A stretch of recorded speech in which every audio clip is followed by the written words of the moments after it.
Right, what have we got today? It's a large bush, so listen to this. In fact, that was more of a thump, so thump. Okay, so we are looking at the Wiha Electricians hammer. Now, I kept this. I had to fish this out of the bin because I've used this twice, and I thought, actually, if I do a review, should I not be looking at the package? So normally I'll try to keep the box, so anyway. Okay, so I have kept the wrapper that this came in. So it was actually secured around here. It wasn't one of these daft plastic things. So we'll go through that. In fact, shift all this rubbish out of the way. Okay, so we'll pop that there. So here is the item here. Now I've done this in 4K and HDR and the highest bit rate I can get away with. So you should get a nice close look at it. So I will discuss it as it moves past the camera here. So this is the Wiha Electricians hammer, and it's a 300-gram head version. It's 500 in total. And it is, I think the nomica of this is the 42071, and let's get a nice close look up. So it is Wiha, so German, now German made, now straight off, right? So straight off, you pick this up in the shops, and there's nothing around this, and you think, fantastic, look at that, Wiha, tools that work for you. That's what I like to hear, fantastic. And then, okay, it is in that place in Germany, fantastic, wiha.com. And you think, I wonder what would happen if I just moved my thumb here and rotated 90 degrees, made in Taiwan. So yes, this is a German tool. Wiha is an excellent company. I have a lot of things from Wiha and I love them. However, you would expect, okay, it's a German tool, it must be made in Germany. Not the case with this model. I don't know if that's changed previously, but when I bought this, it's made in Taiwan, so bear that in mind. So it's going to have to lose a point for that, I'm sorry. Although there'll be people who say, hang on, TrailTrek, you review flashlights, and a lot of them are made in Taiwan and in Shenzhen and places like that. I get that, and that's fine if they're straight up with that, but don't hide it way in the smallest print next to the barcode there and then have like Germany here. So people automatically go, oh, Germany, yeah, fine, and it's Wiha, they're a Germany company. Anyway, enough rant. Okay, so this is the 300 grammer. Now, they're saying 300 grams. 300 grams only refers to the head. The thing in total is 500 because obviously you need a handle. It's just to give you an indication of what it's like. So it does say 300 there. And it says Electrician Perfect. But bear in mind, again, it says Electrician Perfect. And you look at it and you think, oh, red, it must be VDE. It isn't VDE. I mean, VDE can traditionally be like red and yellow. And that's a European standard there. So VDE just means it's completely insulated. You're less likely to die if you happen to use that near a live system. Again, I'm not telling you to use this hammer or even a VDE hammer near a live system. That's on your own head bait. But just being, again in small text, non-insulated. It is not VDE. So don't buy this if you think that's going to save you from an electric shock. It is unlikely to do so. Stay away from live systems. They're saying it's perfectly balanced.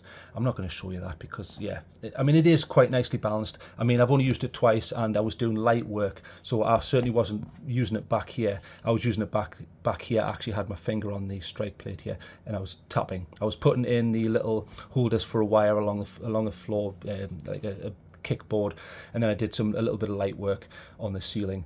So I've only used it lightly, but the whole point of this is it is a light hammer. It's not like the huge claw hammer. So if you're thinking, well, that looks quite small, it is a small and light hammer, but it's for electrician work. It's not a demolition hammer. It's not really like a large heavyweight framing hammer. It's not a claw hammer, and that is one of the features of this. It does have a claw-like appendage here, and I'll explain how that works, but we'll just quickly go through it. So perfectly balanced, soft face. It does have this soft face. So on the base, so you have this lovely. It's not quite as good, even though it looks like the PB Swiss tool stuff. In fact, there's one. There's the PB Swiss. Probably my all-time favourite grips of all time on tools. Very soft, very grippy. I love it, but it's very expensive. Wiha, less expensive, but still high quality. This feels less grippy, but slightly more rubbery, if that makes sense.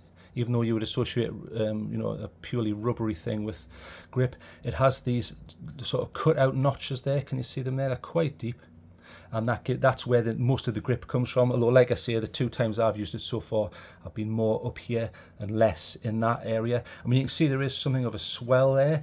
So it comes along, then there's a slight swell where they are presuming most of the time you're going to be gripping that in the middle. I mean, you can grip it back here when you want to get a real heft, but the kind of work I've been doing, I've been tapping in cable clips and things like that, or taking out an old well, I took out one old wire using this section here. So just bear that in mind. So yes, it does have soft face. Now, the purpose of this soft face, they are saying, now, just so you're aware, so you've got rubber, rubber, rubber. You can't hear that. And then listen, plastic. They are saying that is to knock in wall anchors. We call them roll plugs here, or traditionally, not everyone does. So a wall anchor is, you would drill your hole to the correct diameter, then you stick your wall anchor in, or we call them a roll plug. Then you stick your screw in, and that expands. There's various, Fisher do some good ones, or the traditional roll plug. They're great, and you need them in drywall. We call it plasterboard. So that's fine. Now, I'm guilty. I've done this myself. This is what I do traditionally. If I haven't got a hammer to hand and I'm lazy, I'm up a ladder, I don't want to get down the ladder and go back up the ladder. What I do is I drill the hole. I've got the roll plug in my teeth. I push it in as far as it'll go, and then to get the last section, I sort of look around, make sure nobody's looking, and I use the bottom of the battery on the Milwaukee, and I just bash it in with that, because it's got a bit of rubber on. You're not going to mar the surface, or you're less likely to. I'm lazy of doing that. I shouldn't be doing that. That's not what the tool's intended for, and it's a bad idea. So if I had this hanging off my belt, I could theoretically just tap it in with this, and it's less likely to mar the surface. It's actually quite nice. Yes, I can see that working, and it feels quite hard wearing. I don't see that wearing down over time. So okay, so that there, this surface, in fact you can see there, better than I've explained. You've got your substrate there, and then you've got your wall anchor or roll plug, if you prefer to call that here, and then whack it in with that. Great, because generally you shouldn't be lazy and just use a bare surface like this. It's not a good idea, because you miss, or someone's talking to you and you whack the wall and it looks like a terrible job. Not good. There you go, there's a cable clip. So that's basically what I used it for. I used it for lifting a wire, and I used it for putting in the clips along the bottom on like a sort of a baseboard, and it worked perfectly for that. So you can lift the old ones with that. Now the whole point of this being flat, so you might think, well, that looks rubbish, why not just use a claw hammer? The problems I have is, look, if you imagine this is the wall, okay, and you've got your wire running along, because everyone sticks it in the flushest part. So you put your cable clips to keep it from coming out. So you put your cable clips there, at various intervals. Now you try getting them out with a claw hammer. What happens is, if you imagine a claw hammer, you're going to have it's going to be very similar, but this curves up. That's by design, and it gives you a nice, easy leverage rocking motion, and you can whack it in, and then you can take your screws and fasteners out. But the problem you have there is, if you imagine this is your wall here, if this is a claw hammer, it's bent. That is bent forward, so this hits off the wall. So by the time, now you can't do that. If there's a wall there, you can't just move the wall. You can't just say, I'll just move the wall right now and get under and then whack. With this, you can get in with a very short angle. That angle's very short. You don't have to get too close to the wall, and then boom. So again, even for that, I didn't need much leverage to take out the tiny little pins. I was using it kind of like that, and pop, no problem. And then to yank the wire, I was, coming back on the lever here and then pulling it. So in that regards, as an electrician's hammer, not a claw hammer, that's not what it's for. It's a lightweight hammer. That works great. No problems with that, and this is nice and smooth, so you can get it right flat against the surface that you need. No problems with that. The whole of this is treated, so it's less likely to rust. And again, electrician's hammer, you're going to be working, hopefully anyway, in nicer environments than outside, so it's less likely to rust. Although this surface and this surface are bare metal, so for me, I'll be getting a bit of ballastol. I just stick a bit of my thumb and I tend to just wipe it off, especially if it's going to go in a van or somewhere where it's possibly going to get humidity or water. I just do that on sort of bare metal surfaces like that. You don't have to, but it just stops the rust spots building up. So as a hammer, it's very, very nice. So as I say, 300 grams isn't very heavy, and I was able to sort of cinch up here and sort of use it like a little funny toffee hammer. So, but I really like it. It's got the flat base. It's got that U shape there, which is really good. I wasn't whacking in quite a lot of clips, but on the ones I did, it was quite nice. So again, if you're knocking in clips and you use a traditional hammer, you wouldn't have this horseshoe shape. I call it horseshoe, it isn't really, it's U-shaped. So that allows you to get flush with the wall. So if you imagine this is the wall here, you can do your tapping in like this, and it's a lot easier when you have a traditional round head like you have, or I have on all of my traditional framing hammers and demolition hammers.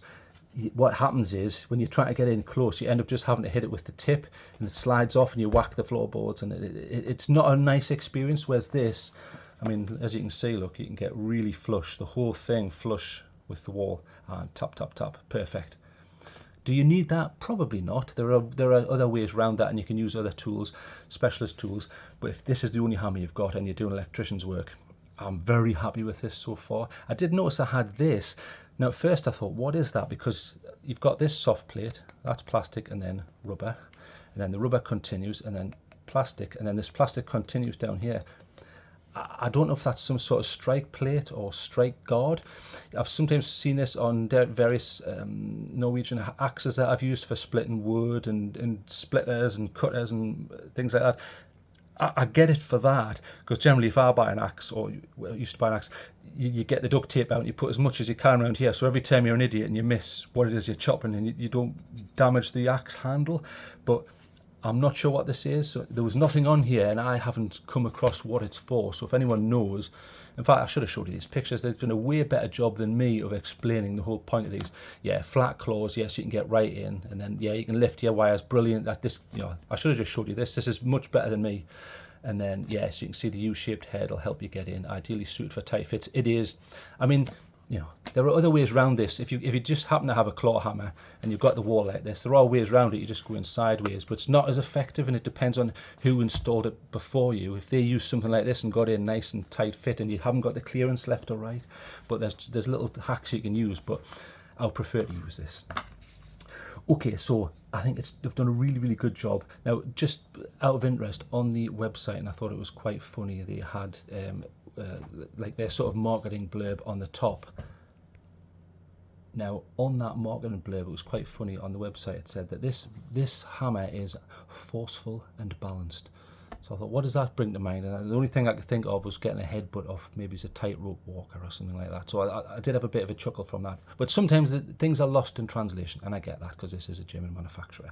Okay, so I need to give this some pros and cons, and I need to give it a mark, really. I will admit, I've only used it twice, but I got it with my own money. This isn't sponsored. There's no affiliate link or anything in the bottom like that. So in regards to pros, I really like this grip. Was it PB Swiss level? No, but it's not PB Swiss prices, so that's absolutely fine. And I got this for a reasonable price. I think it was about half price. It was something like 20 odd Great British pounds, so really, really good price. But you're probably looking at, say, $30 to $40, even depending on how you get a hold of this. Beautiful grip, lovely. They are deep enough. These ridges are certainly deep enough where there's no way I'm not going to have enough grip, put it like that. And even with a pair of gloves on, fine. The whole length of it is beautiful and grippy. It's really, really nice. Very, very well made. It's perfect for lifting clips and stuff. The whole point of this, as an electrician's hammer, is excellent. It works. It's got the U-shaped head. I was able to get in, no problem. At no point did I think, oh, change this or change that. I haven't used it enough to say otherwise, but I have to say at this moment in time, very, very happy with it. Beautiful and well made. I mean, it looks really, really nice. In fact, look, I was expecting it to be a bit of marring already. There's nothing. I mean, again, I was using it really cinched up, tap, tap, tap, with tiny little pins to get the damn things in. So you're probably not likely to see any form of damage yet. Although I did notice I'd made a right mark. Where is it? Is it gone? There was a bit of white. Although I can't believe it. I've knacked it already. There. See there?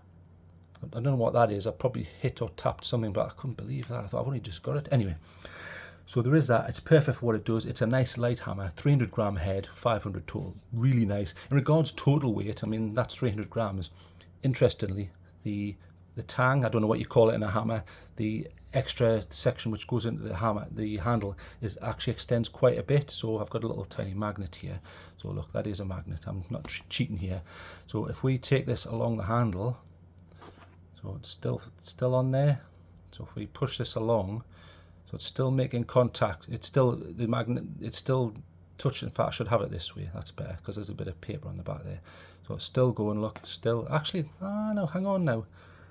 Did I have that the wrong way around then? Okay, fair enough, right. So it's still stuck. There, still going. Sorry, the magnet's on the other side. That's my stupidity there. So I got to about here in my testing and then it came off. So keep going. So we'll do it like this. Actually, it's a lot easier. So as soon as it drops, you'll see there. So keep going. And it wasn't until, I mean, I've got that, look, that's vertical. So that is vertical there.